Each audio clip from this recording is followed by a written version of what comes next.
Assalamualaikum Mbak Raya. Jumpa lagi bersama kita di ruang tanya jawab dengan Teh Sri Lestari dan Alwan Izhar. Pada hal ini kita akan bahas apa lagi nih ya Bang ya?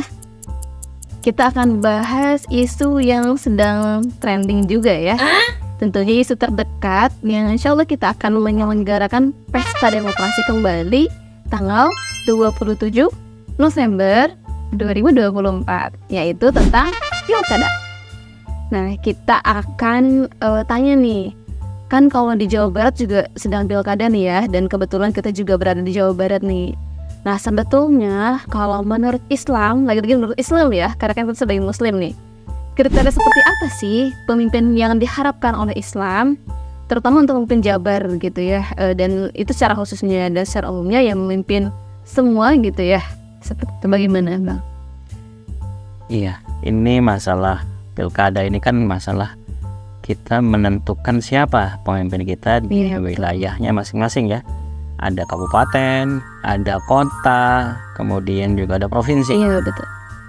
Lebih dari 500 kabupaten ya. Iya, kabupaten.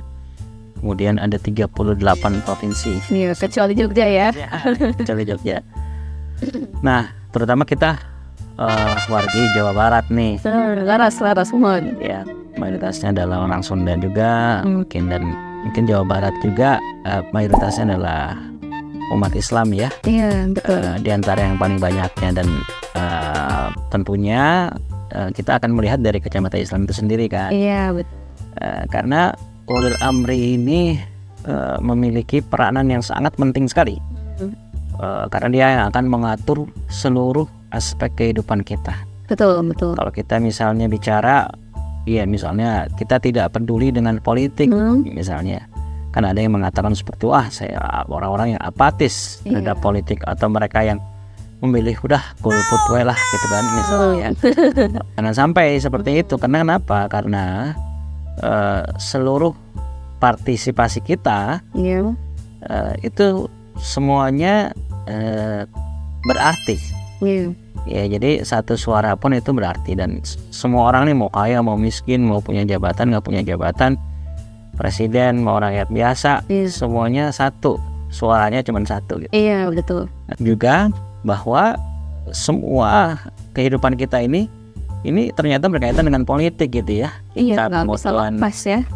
KTP gitu ya, kemudian harga BBM ya kan, ini Pertalite sudah mulai dipersulit nih untuk kita bisa dapatkan gitu kan. Kemudian juga harga kebutuhan pokok gitu ya, dan berbagai macam kebijakan seperti misalnya pendidikan gitu ya. Atau mungkin yang presiden terpilih nih ada makan siang gratis, nanti kan apakah diwujudkan atau tidak kita melihat nanti gitu ya. Nah, maka semua yang terjadi dalam politik ini berkaitan langsung dengan kehidupan kita. Jadi kita harus peduli.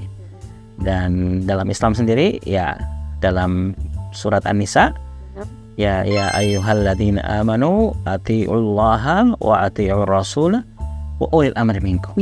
Ternyata kita ini diperintahkan oleh Allah Subhanahu wa taala untuk menaati Allah, menaati Rasulnya, dan juga ulil amri. Pemerintah. Ya, ulil amri ini pemerintah atau pemimpin kita, pemimpin di daerah kita, selama tidak bertentangan dengan ketaatan kita kepada Allah dan Rasulnya gitu ya. Ada catatan kalau misalnya disuruh berbuat kesyirikan, ya tentunya kita jangan mau gitu ya. Tetapi ya ulil amri ini penting sekali, karena dia nanti akan memutuskan semua kebijakan dan nanti melaksanakan kebijakan tersebut yang pasti berpengaruh terhadap kehidupan kita. Nah, maka di dalam Islam itu ada kaidah ya, ada yang disebut dengan kita bicara misalnya dalam maqasid syariah, tujuan dibuatnya syariah. Kenapa Allah Subhanahu wa taala menurunkan Al-Qur'an dan mengutus Rasulullah SAW kemudian membuat syariah ini untuk kita sebagai panduan buat kita. Ini ada 5 hal yang ingin dijaga oleh Allah Subhanahu wa taala, atau yang disebut di dalam maqasid syariah, ya tujuan dari syariah itu adalah ada 5 hal yang sangat penting. Yang pertama adalah hifzuddin, yaitu menjaga agama ini. Menjaga agama. Ya, menjaga agama ini agar agama ini senantiasa tegak. Iya. Yang kedua adalah hifzun nafas. Hifzun nafas. Ya, menjaga jiwa kita. Menjaga jiwa. Kemudian hifzul akal, menjaga akal. Bagaimana kemudian akal ini dijaga juga oleh Allah Subhanahu wa taala. Kemudian hifzun nasl. Nah, makanya kemudian wala taqrabuz zina gitu ya. Bagaimana Allah Subhanahu wa taala ini sangat menjaga keturunan. Iya. Kemudian yang terakhir adalah hifzul mal. Ya, menjaga harta. Nah, makanya kemudian disitulah ada bagaimana kemudian ada jinayat terhadap penjagaan harta ini, seperti misalnya mencuri, dipotong dan sebagainya.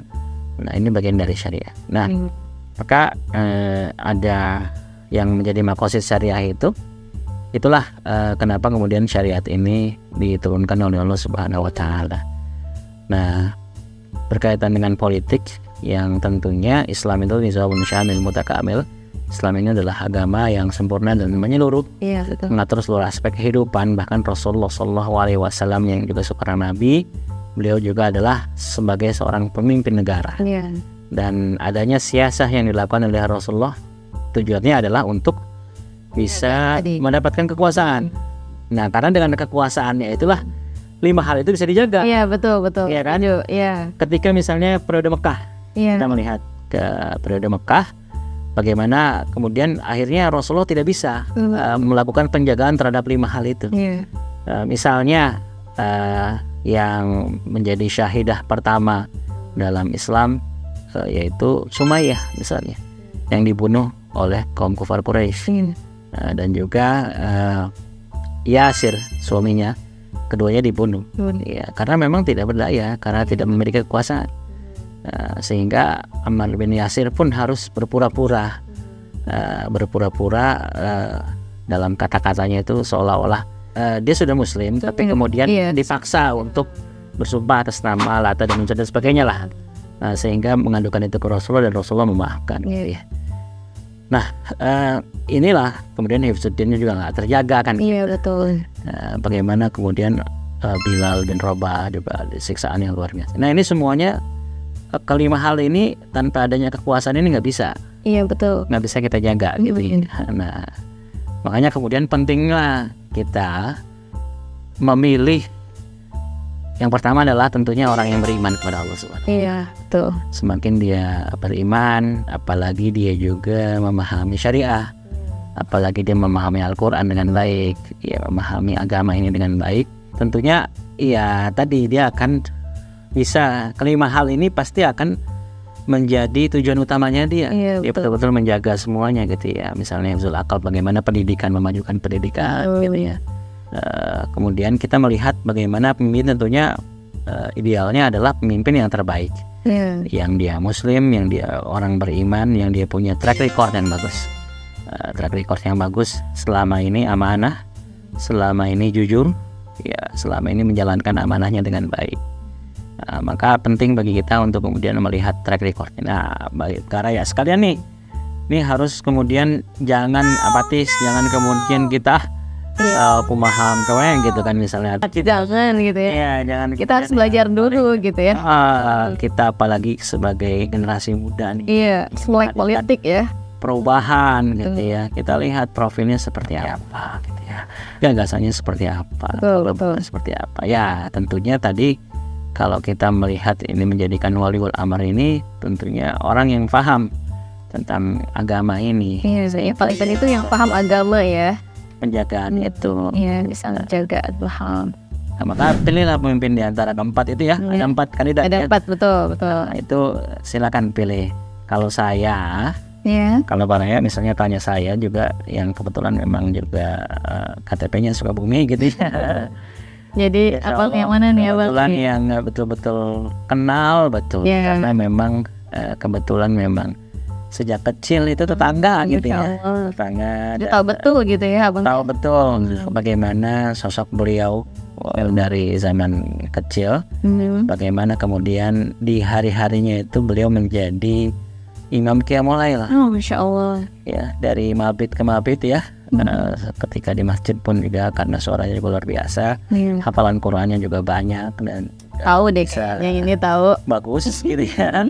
Tapi nggak hanya itu. Oh, Masya Allah ya. Tapi beliau juga berpengalaman Memimpin. pendidikannya juga di bidang keuangan. Oh, Masya Allah. Selama Paham ya. Belasan tahun beliau juga di dunia keuangan sebagai auditor, jadi paham sekali tentang angka.